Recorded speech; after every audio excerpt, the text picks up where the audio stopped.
story when we get back from the grassy knoll, and then we'll get more into how you see this revolution unfolding and how it will end, how you see us coming out of it. Stay with us. He's the T-Rex of political talk. Alex Jones on the GCN Radio Network.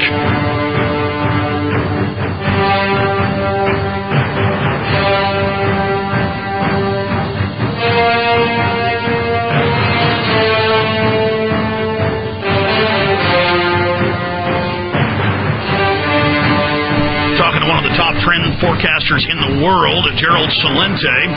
For the rest of this hour, trendsresearch.com. A lot of people say, I don't care about the future. I don't care about anybody else but myself. That's the most foolish statement in the world. We are all in a sea of humanity together on this ship going through space that is planet Earth. Everything that we do affects others. Everything that other people do affects us. I see so many foolish people 2-3 years ago when I was saying they're going to implode the subprime markets. I'd gone to Bilderberg. I'd infiltrated. They were saying they were going to implode the subprime market by design, to start a derivatives crisis, to have a global consolidation of wealth, set up a world government, set up a carbon tax, pay directly to the private central banks, that private central banks would issue their own, quote, government bonds, which the Federal Reserve announced last week in the New York Times they're going to be doing. This is the private central banks becoming the world government openly. Now, I believe they may have overplayed their hand and created such a Ponzi scheme, and so many of their minions, like Madoff, may have been so greedy that it's even endangering their own architecture. They are saying that in the Financial Times of London. They're claiming that they've overdone it. They said, well, this is good for us to consolidate banks and insurance companies and get power, but this endangers our own system. So I want to talk to Gerald Celente about that whole issue after he finishes the story about former Governor John Connally, who was shot in the car with JFK. They're in the school book, a depository building, looking out the window. Please continue the story. Well, what happened was we were going back, and I noticed from sitting across from him that there were these splotches on his hands, these big purplish splotches. He was on prednisone. And it occurred to me, that he was a dying man. He ended up dying, actually, in June, and this was in late October when we met. And as we were going back into the Anatole Hotel, he said to me, I read your book, Trend Tracking, and I know your heart is in the right place. He said, but you don't have a clue what's going on, and neither do the American people, because if they did, there'd be a revolution in this country. This was in 1992. And, I knew what he meant because I had been around long enough I began my career. I was the number 2 guy running the mayoral campaign in Yonkers, New York in 1971. And then they sent me up to Albany, and I was an assistant to the Secretary of the New York State Senate. And I spent from 73 to 79 in between D.C. and Chicago as a government affairs specialist. And I had been, for a trade association, chemicals being one of the fields.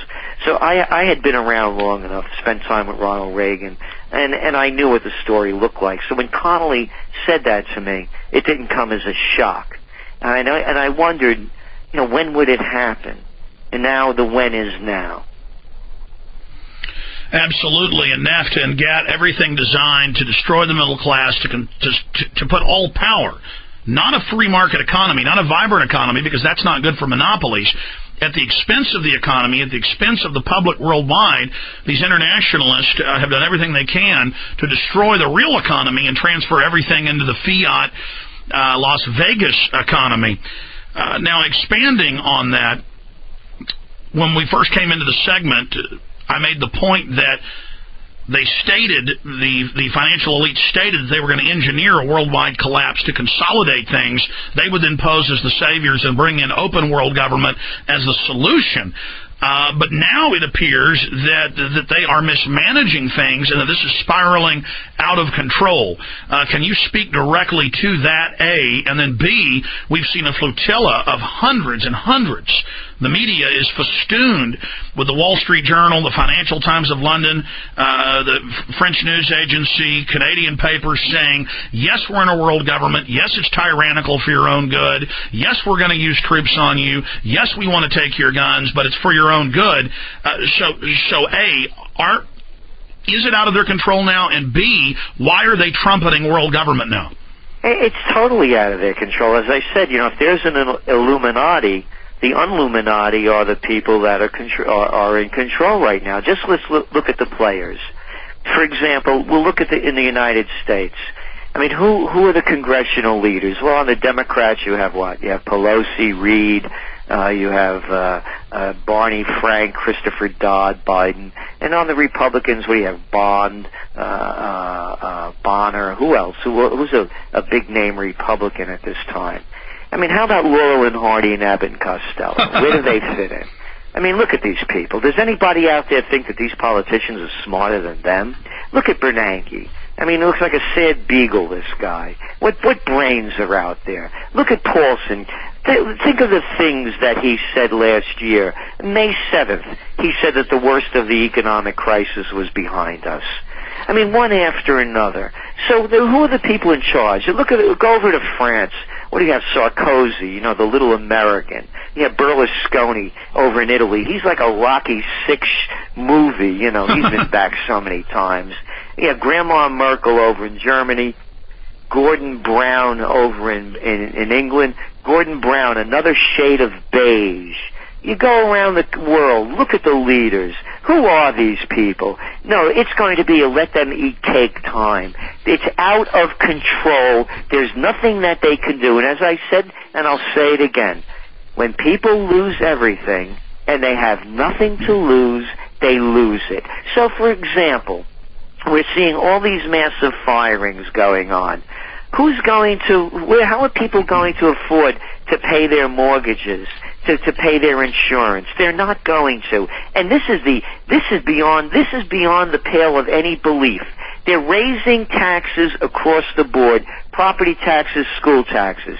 Now, I'm not a stupid person, so when they come to me and say, Mr. Celente, we're raising the taxes on your building or your property, whatever, because the valuations have gone up, well, how about lowering them because the valuations have gone down? Well, in cases we're going to raise them. Well, in cases where they are lowering them, they're just doing one-time assessments in Texas, Wyoming, and all over the place. Cities just say, well, we got to build some new roads and curbs, so every house gets a $15,000 to $20,000 one-time assessment, and the people are like, I don't have a job. I'm already about to lose my house. Where do you think the money's going to come from? And the locals say, look, give us the money or a SWAT team's coming.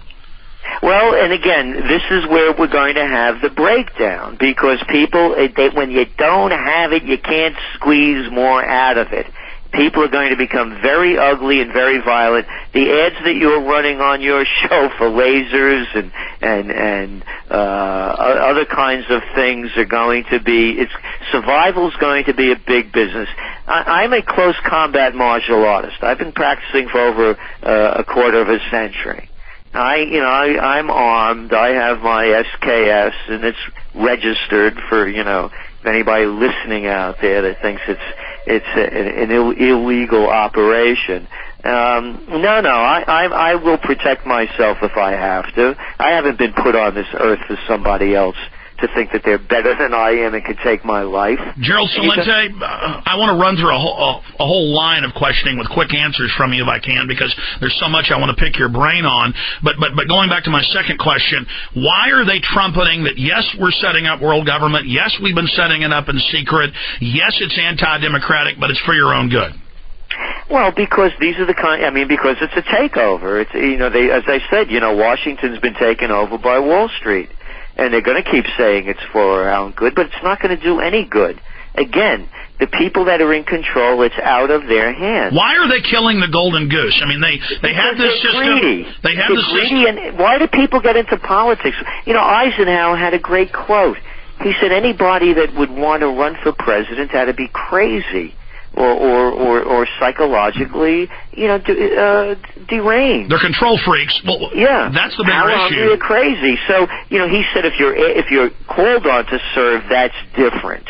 But these people spend their whole lives trying to tell other people how to live. So, the system is breaking down. The big story behind everything that's going on here, and this is what we wrote back in 2002, the summer edition of the Trends Journal, Empire America fading fast. This isn't an economic crisis.